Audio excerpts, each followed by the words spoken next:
Lalu waktu saya naik pesawat, saya selalu di pinggir. Di samping saya, ibu-ibu berjilbab. Cantik. Saya melirik, haleluya. Wanginya harum. Aduh, rejeki anak soleh. Langsung keluarkan tasbih. Saya gak mau kalah, rosario ku keluarkan. Buang ibu itu, Allahu Akbar. Saya Yesus Kristus. Saya tinggal di biara, saya senang. Karena tidak ada tante-tante.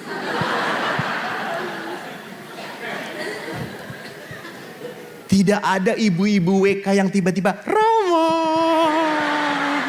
ada Mbak Moy.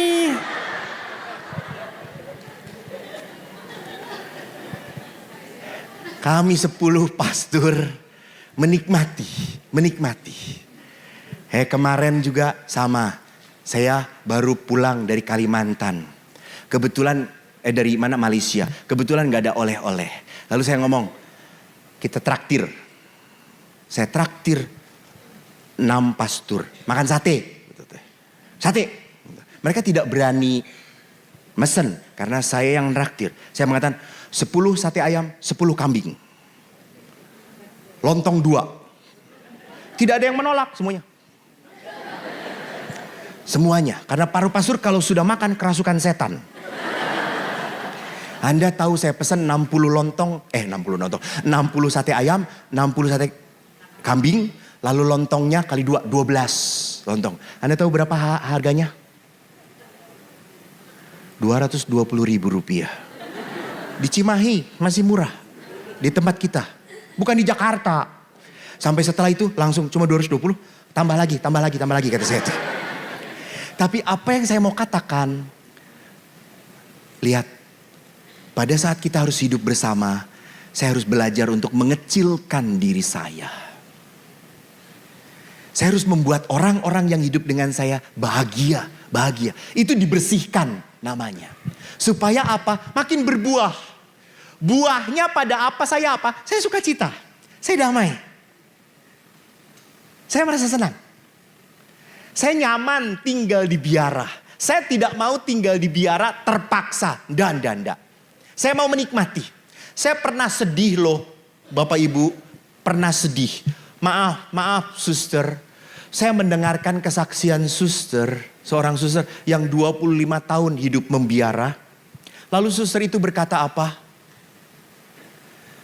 Dia berat menjadi seorang biarawati.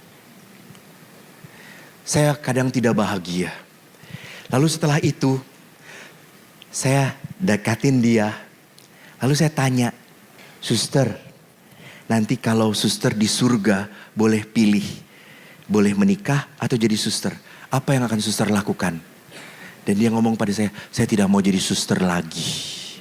Saya menyesal. What? Menyedihkan.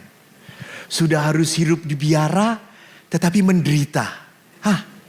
Sekali lagi, bukan Tuhan yang membuat dia seperti itu. Bukan. Dia yang tidak mau happy, enjoy with his calling, dengan panggilan dia. Jadi Bapak, Ibu, jangan pernah berpikir kalau saya tidak bahagia dalam hidup perkawinan, ini cara saya untuk melayani Tuhan. No. Tuhan tidak memanggil Anda untuk ketidakbahagiaan, Tuhan memanggil Anda untuk sukacita. Gitu. Nah, mari kita lihat sebelum kita doa malaikat Tuhan. Nggak pindah-pindah. Bagaimana kita mencari Tuhan? Bagaimana kita orang yang sadar dengan Tuhan atau tidak? Lihat di sini. Ini diri saya. Ini hobi saya. Ini pekerjaan saya. Ini keluarga saya. Ini teman-teman saya. Semua aktivitas saya. Ada orang-orang tertentu yang sibuk dengan aktivitasnya. Dan Tuhan ada di mana? Tuhan ada di luar diri dia. Next. Kok nggak jalan? Nah, Tuhan di luar. Tidak diperhitungkan. Tidak masuk ke dalam pemikiran. Atau bisa juga next. Nggak jalan ya di sini, next. Tuhan pun next adalah menjadi apa? Kegiatan. Jadi di samping saya punya pekerjaan, punya hobi, punya teman-teman, saya juga punya ibadat, sebuah kewajiban. Ingat, ibadat, kewajiban bukan menjadi kegiatan. Harusnya next. Harusnya Allah itu ada di pusat next hidup kita. Next. Nah, kalau Yesus mengatakan akulah pokok anggur dan kamu rantingnya, Yesus itu ingin punya intimacy dengan kita, kehangatan dengan kita. Maka gereja mengapa sih jam 6, jam 12, jam 6 ada Angelus? Itu mengingatkan manusia untuk balik lagi pada Tuhan. Balik lagi pada Tuhan. Lu udah sibuk, lu udah banyak masalah, lu udah banyak capek, lu balik sama Tuhan. Jadi Angelus itu adalah saat apa? Back to your home. Back to your home. Enjoy the relationship with God.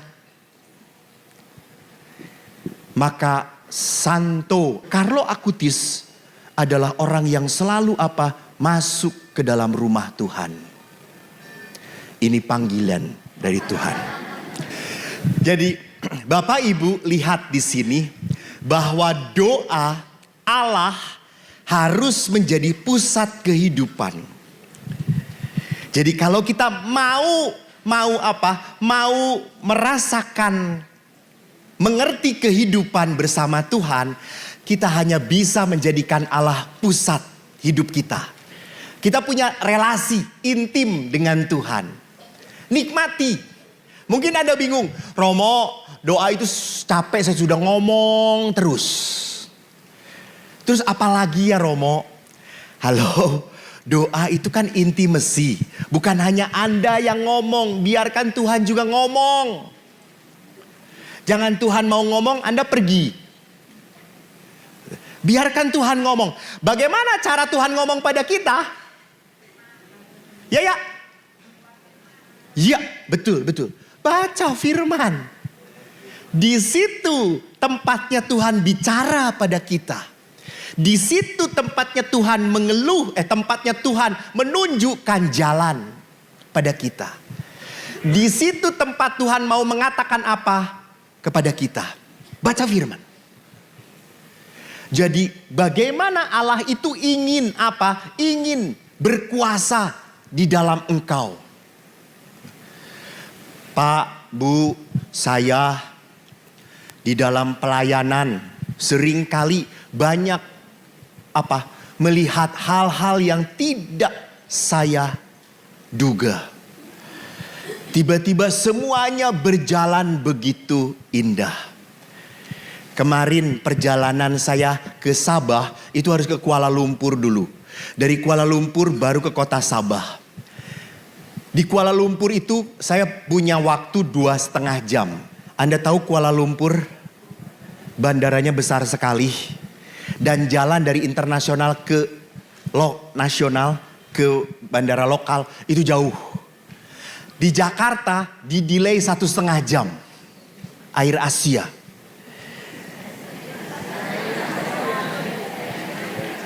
Lalu sampai di Kuala Lumpur, saya nggak di-delay.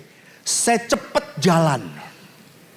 Untuk cari tempat saya, gate saya, masuk ke bandara yang akan bawa saya 2,5 jam lagi ke Sabah. Itu jalan secepat-cepatnya. Sampai saya datang, semuanya sudah masuk ke dalam. Sampai mau ditutup, Bapak sini? Iya.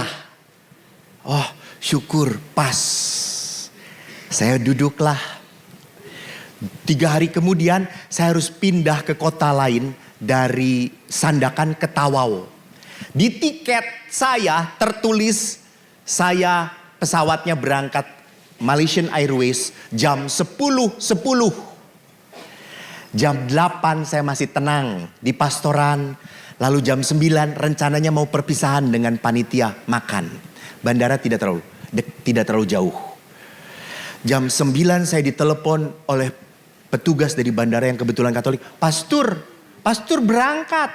Loh, jam 10.30, jam 10.20. Enggak, 9.20. Hah?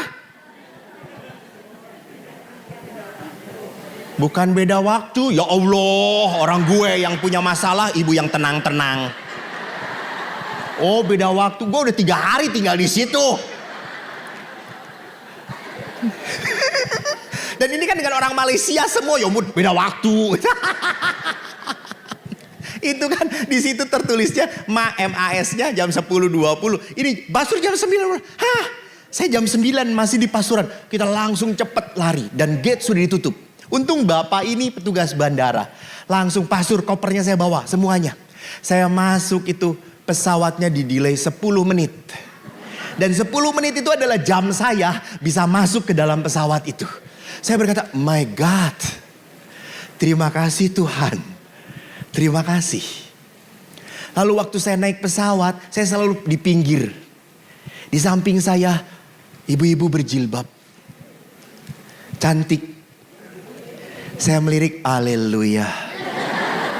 Wanginya harum. Aduh, rezeki anak soleh. Si ibu itu langsung keluarkan tasbih. Dia diem. Saya nggak mau kalah. Rosario ku keluarkan. Di perjalanan ibu itu,